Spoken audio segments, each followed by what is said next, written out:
Hello friends, मैं लता आप सभी का स्वागत करती हूँ अपने यूट्यूब चैनल अंडरस्टैंडिंग क्रिएशन पर। आज मैं आप सभी को एक कहानी सुनाने जा रही हूँ। कहानी है भारत के ऐतिहासिक 1857 के विद्रोह की। यह कहानी बिरसा मुंडा की कहानी है। आइए इतिहास को दोहराते हैं और बिरसा मुंडा को याद करते हैं। इतिहास बताता है कि हमारे देश में कई तरह के विद्रोह हुए हैं। सन 1857 का विद्रोह तो सभी को याद होगा। यह पहला स्वतंत्रता आंदोलन था जब मंगल पांडे ने अंग्रेजों को चुनौती दी। आज़ादी प्राप्त करने के लिए अनेक लोगों ने देश पर अपने प्राण न्यौछावर कर दिए। उन्हीं में एक नाम है बिरसा मुंडा का। बिरसा मुंडा आदिवासी अविभाजित बिहार, जो कि वर्तमान में झारखंड राज्य में है, एक छोटा नागपुर पठारी क्षेत्र में निवास करते थे। उन्होंने अपने जंगल जमीन और अपनी आज़ादी के लिए शासकों का घोर विरोध किया। यह इतिहास के पन्नों में बिरसा विद्रोह के नाम से भी जाना जाता है। वास्तव में बिरसा विद्रोह मुंडा विद्रोह के नाम से भी जाना जाता है। इस विद्रोह के कई कारण थे। एक, जमींदारों ने छल बल से मुंडाओं को जमीन हथिया ली, जिस पर पिछली कई पीढ़ियों से मुंडा रहते थे और खेती बाड़ी करते आ रहे थे। जमींदारों द्वारा जमीन हथिया लिए जाने के कारण मुंडाओं का गुस्सा बढ़ता जा रहा था। मुंडाओं ने उसके विरुद्ध आंदोलन चलाया, जिसे सरदारी लड़ाई का नाम जाना जाता है। यह आंदोलन रांची, जो कि वर्तमान में झारखंड के राज्य में है, से शुरू होकर सिंहभूम जिले में फैल गया। एक वजह और थी आंदोलन शुरू होने की, जंगल को सुरक्षित घोषित करना।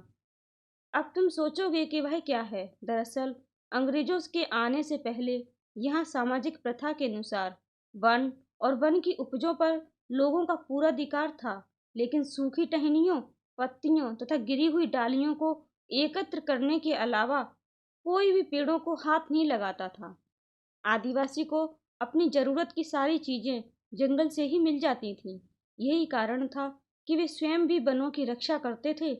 लेकिन जब अंग्रेजों ने देखा कि भारत के वनों में कीमती लकड़ी का भंडार है, तो उन्होंने वहां रहने वाले आदिवासियों को बाहर निकालने के लिए कई तरह के नियम बना दिए।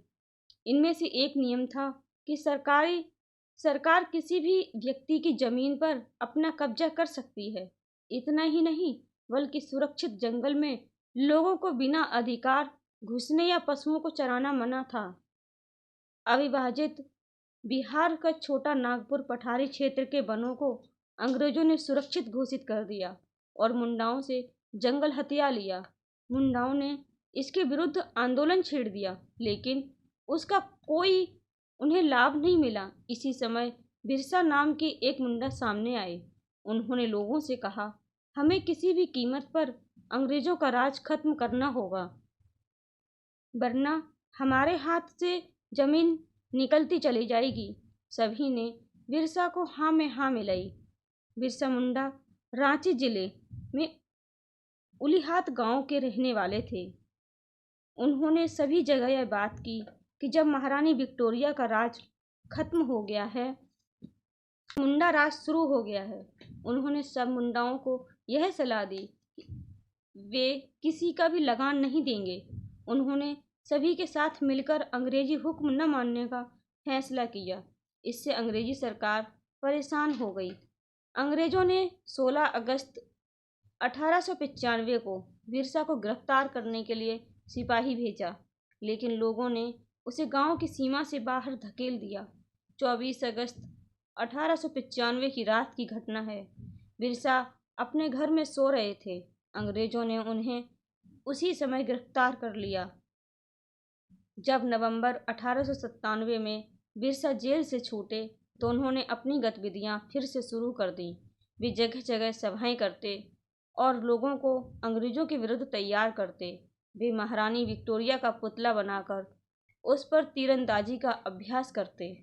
मुंडा आदिवासी अंग्रेजों से लोहा लेने के लिए तैयार थे। मुंडाओं ने अपनी योजना का पहला चरण 25 दिसंबर 1898 को शुरू कर दिया। उन्होंने ईसाई बने मुंडाओं को अंग्रेजों के खिलाफ खड़े होने के लिए तैयार किया। फिर खुंती तमार बासिया और रांची के थानों पर हमले किए।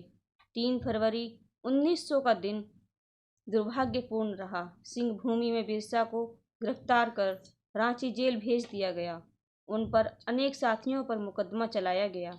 9 जून 1900 को जेल में ही हैजे से बिरसा की मृत्यु हो गई।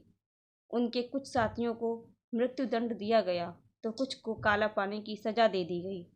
बिरसा मुंडा को आज भी एक सच्चे क्रांतिकारी, देशभक्त के रूप में याद किया जाता है।